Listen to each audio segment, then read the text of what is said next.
కాశ్మీర్లోని పహల్గామ్లో ఉగ్రవాద దాడి నేపథ్యంలో కేంద్ర ప్రభుత్వం అలర్ట్ అయింది. అన్ని రాష్ట్రాల ముఖ్యమంత్రులకి అదేవిధంగా డీజీపీలకి కీలక ఆదేశాలు జారీ చేసింది.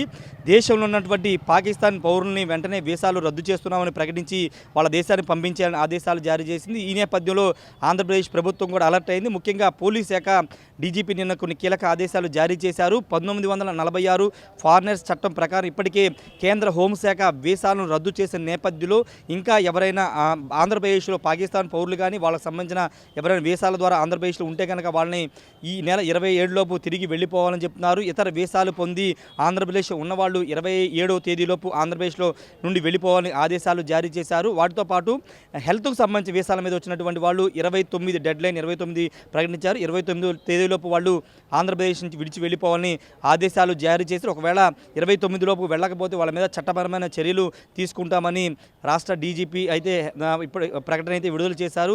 వాస్తవంగా ఈ పహల్గామ్ దాడి తర్వాత దేశవ్యాప్తంగా ఉన్నటువంటి అన్ని రాష్ట్రాలు అలర్ట్ అయ్యాయి. పాకిస్తాన్కు సంబంధించినటువంటి ఉగ్రవాదులతో ఎవరైనా అనుమానితులు కానీ లేకపోతే ఉగ్రకు సంబంధించినటువంటి ఎవరైనా ఉంటే కనుక వాళ్ళని ఖచ్చితంగా అదుపులో తీసుకోవాలని ఇప్పటికీ ఆదేశాలు జారీ చేసిన నేపథ్యంలో ఇటు ఆంధ్రప్రదేశ్ కూడా ప్రతి ప్రాంతాన్ని జల్లెడ పడుతూ ఉన్నారు. పాకిస్తాన్కు సంబంధించి కానీ లేకపోతే ఉగ్రవాదులతో ఉన్నటువంటి అనుమానితులందరినీ కూడా అదుపులో తీసుకునే ప్రయత్నం చేస్తున్నారు. నిన్న కొంత ఒక రూమర్ అయితే బయటికి స్ప్రెడ్ అయింది. ఆంధ్రప్రదేశ్లో కూడా కొంతమంది ఉగ్ర మూకలకు సంబంధించిన ఆనవాళ్లు ఆంధ్రప్రదేశ్లో కూడా ఉన్నాయనే ఒక అనుమానం రావడంతో విజయవాడతో పాటు అనేక ప్రాంతాల్లో పోలీసులు సోదాలు చేశారు. ఇప్పటికే ఆంధ్రప్రదేశ్ వ్యాప్తంగా రెడ్ అలర్ట్ జారీ చేశారు. ఎక్కడ కూడా ఎలాంటి అవాంఛనీయ సంఘటనలు జరగకుండా ఇప్పటికీ అటు పోలీసులు అందరూ కూడా ముందస్తు జాగ్రత్తలు తీసుకుంటున్నారు. ఈ నేపథ్యంలో కేంద్ర హోంశాఖ జారీ చేసినటువంటి వీసా రద్దుకు సంబంధించి పాకిస్తాన్ పౌరులు ఎవరైనా ఆంధ్రప్రదేశ్లో ఉన్నా లేకపోతే వాళ్ళ బంధువులు ఎవరైనా ఆంధ్రప్రదేశ్లో ఉన్నా వాళ్ళ వీసాలు రద్దు చేయబడ్డాయి.